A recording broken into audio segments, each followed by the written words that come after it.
Isn't that ironic that when you're tired, the best thing you do is something difficult and you wake up? So weird. It's so hard to tell your body that, though. Today was hard for me to tell I do it every day, but every day I have the same fucking conversation. My body's like, I'd rather just lay here, bitch. But that's what discipline is. My body's like, you're the boss. Nobody can tell you what to do. Shut the fuck up. We don't have to get up and do anything. I'm like, you literally work for yourself.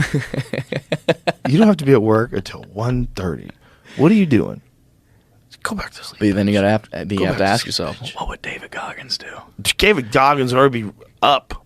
He's up. You can't decide to live your life by what that guy does, because you'll die. He's one of the scariest people. Like you don't have to live this extreme, man. But he's lovely. He's a great guy. Like I want to meet him someday. He seems very cool. I love him to death. As a human, he's great. He's a cool guy. I like his motivation. I like being around positive people that inspire me to do better. And when he trusts you, like he knows you, he's cool as fuck. He's a fun guy. Did he get into it with Stavros? Get into it? Yeah. What do you mean? Like, were they upset with each other? Stavros the comic? Yeah. No, really?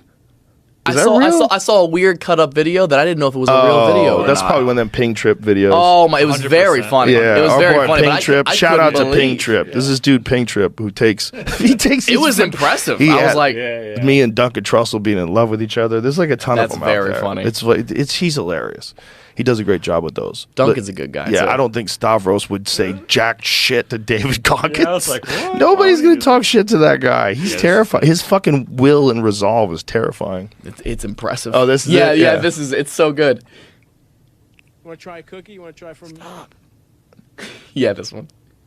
Dude, it'll be fun. You're fat as Yeah. You want to be fat? Yeah, dude. Being fat's fun. Your mind is full of shit.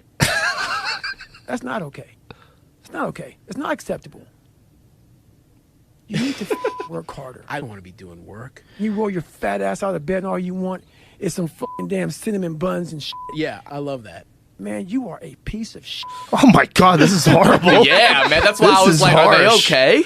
Oh my God, this is so harsh. I don't want to work that hard. You're not a man. You're no fucking man, dude. Like, I'm sorry, I you're a can't. fat, sloppy motherfucker. Okay. This is too real. It was aggressive. I was genuinely concerned. Stavros is one of those guys. He's so funny. I don't care if he's fat. Stay fat, bro. I haven't had a chance of meeting him yet, but I really want to. I think so funny. He's fucking hilarious. Such a character. He's so funny on stage. He's so funny in real life. He's fucking hilarious. And fucking hustles too, dude. Yeah. The clips he puts out, the vlogs and everything. That's funny. The young kids today, they respect your social media hustle. It's only because, like, what most people don't know about me is I didn't want to do it for so long. Like, you don't understand. I despise social media. The ultimate success for me would be to be so successful I never have to look at my social media for the rest of my life. I just want to get there. So because of the work I've put in on it, I respect people who do the work. Yeah, I respect it. It's definitely it makes look, if you're a good comic and nobody knows, that doesn't help anybody. Yeah, it's exposure, dude. You have to have it. There's a lot of guys who are doing a really good job with that. Jeff Dye does a really good job with that. There's a lot of guys who are like Mark Norman. Yeah. Sam Morrell. All those guys. Yeah. Those guys are doing a fantastic job. Oh, when Schultz and Morrell started putting out their clips, that's when I was like, I have to do it. Well, Schultz converted it into a Netflix show. I know. Genius. Amazing. Well, when he was doing it was when he was doing he was releasing a new bit every single week. Yeah. And he was like, well, if I can write 1 minute a week for a year, that's a brand new hour. Boom, 52 minutes. Yeah. And I just thought that was so inspiring. And I was like, I need to be doing something relative to that.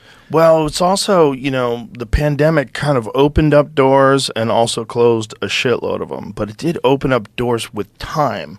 And when you're just sitting there and you can't do the normal thing that you do, you start thinking, okay, feel sorry for myself. That's all over. Let's get over that. And now let's figure out, what can we do? Yeah. And if you're a hustler, if you're a guy who's like, like a guy like Andrew, who's always trying to figure things out and get ahead and do better. Innovative. Yeah, it's like, so he created like and by the way, it's a totally different style of comedy than his stand-up, which is Yeah. interesting because it's these rapid fire punchlines, whereas stand-up is much more engaging and he pauses more, he laughs a lot. More he's personable. Yes. So this is like a different kind of comedy, but it was like really the best kind of comedy for the pandemic. Yeah. Like short attention span, Oh, rapid yeah. fire jokes, very silly, and turn your phone sideways.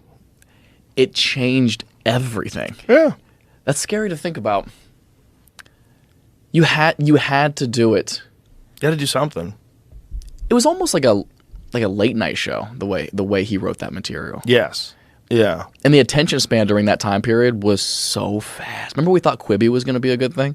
I never thought it was going to be a good thing. No, nobody in their right fucking mind did. But Hollywood went, well, everyone's watching short things now, and everyone, are you sure? Well, everyone's on their phone. Those are always short videos. What they don't understand is that you can't just set out to create a successful show like that or a successful thing like that and throw a bunch of money at it and know that it's going to be successful. No. You have to let them become successful, then you acquire them. Mm-hmm. That's the only way. Yeah. Like if you're because they'll give up, just like they give up with a TV show. If you have a TV show on ABC, you know, and then the first few episodes come out and it doesn't do well, and then it drops off with the fourth, you're done, son. Yeah. Over.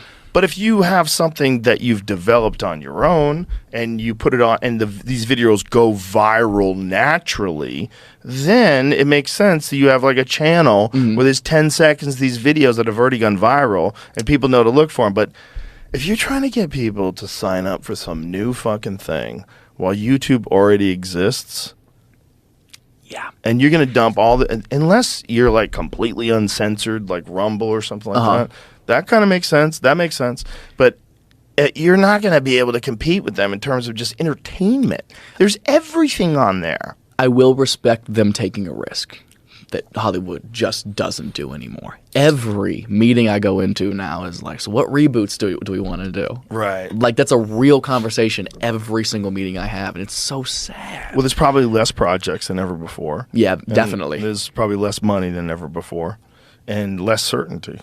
I mean, nobody wants to sit through 8 p.m. to 8:30 p.m. and watch 3 different commercial breaks. Yeah. We don't want to do that anymore. People No. are done with that. Yeah. That shit's stupid. And then unless you're a sitcom, that's the only thing that really lives. Yeah. That's, middle of America. Yeah. And then you're watching arthritis commercials. Yeah. Come on. What are we doing here? You know, with Netflix and with HBO and all these different streaming services, it's like, wow. Like, OnlyFans is getting in on the game as well. yeah, they're producing comedy too, right? Yeah, doing they're comedy rapping my specials. tour bus coming up. I'm so excited. That's hilarious. so funny to get a sponsorship. Have you